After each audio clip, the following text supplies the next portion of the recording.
Okay, so here's a quick update on where we're at for you guys to keep you in the loop along the way.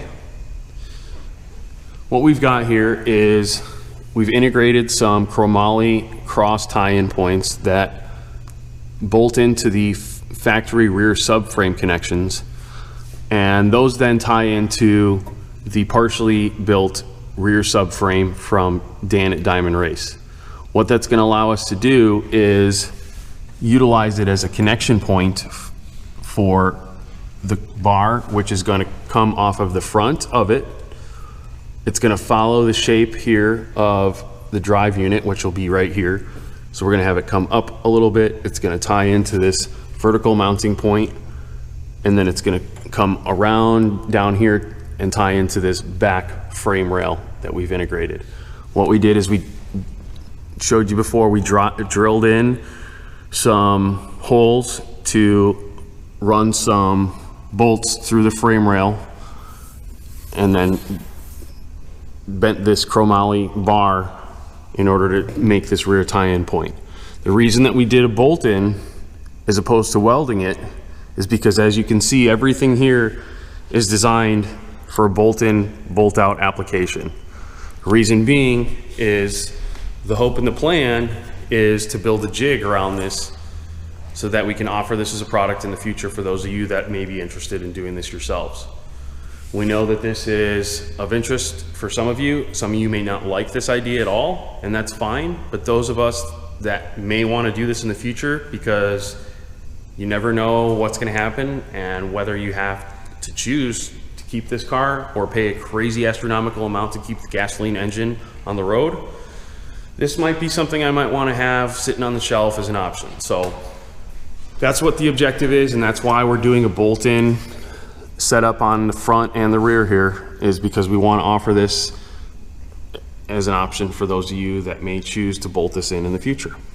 So the next thing to do now is we're going to start bending some tube around the drive unit, which we'll have mocked up in the center here, and then we'll start tacking it into place and welding it. And once that's in place, we can start building the brackets that'll hold the drive unit. And yeah, hopefully that'll pretty much be it. That, of course, will mean we'll want to look at it further and probably tie in some more triangulation for rigidity, but the overall design plan is laid out in our heads. So what do you say, Billy? Should we get started on tube bending? Yes, sir. Yes, sir. Here we go.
Okay, so as you can see, I have pretty much welded up all of our joints here on the subframe that we assembled in order to hold this drive unit in the rear of the vehicle.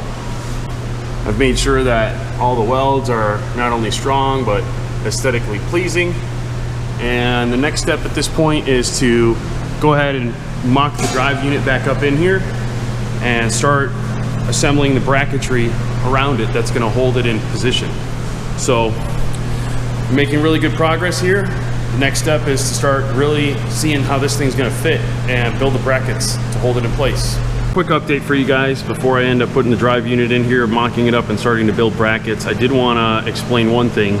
When we integrated the rear subframe, this connection to the OEM subframe bolts here that I'm pointing to with my finger is a little bit of a clearance issue now, and in order to make up for that, I'm going to end up shifting the drive unit just a little bit to the left in order to open up some more space and then tuck it up higher in. In order to make that happen, what I've got to do is I've got to take this existing Diamond Racing rear subframe bracket and cut along this line to allow me to push over to the left more, because I'm running into a clearance issue. So what I'm doing is I'm going to make this cut with the plasma, and then I'm going to weld on a new plate that basically boxes that end up that I'm cutting off and follows the rounded shape of the control arm, which is sitting inside of it. Something that Armin was suggesting originally, but I didn't want to have to go down that path unless I knew it was absolutely necessary. Now that we've got the subframe and the tie-in points where I want them, I want to make a little bit more clearance, so that's what I'm getting ready to do now.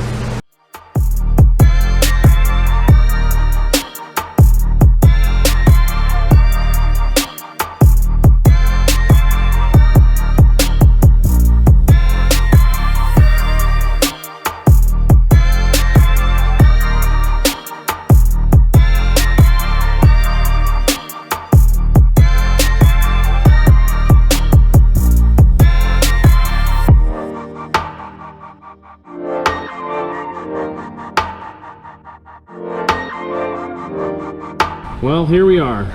We've got our subframe fully welded in at this point, or fully welded together rather, and bolted in.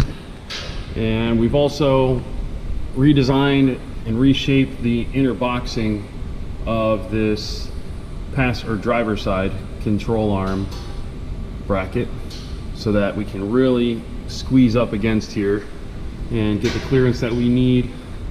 We may even be able to do the same thing on this side and get that housing back on that I know Armin would love to have. So at this point, I'm going to start mocking up bracketry off of the tube in order to hold the drive unit in place. And yeah, we're making pretty good progress here. So be sure to let me know what you guys are thinking of the design that I put together on this one.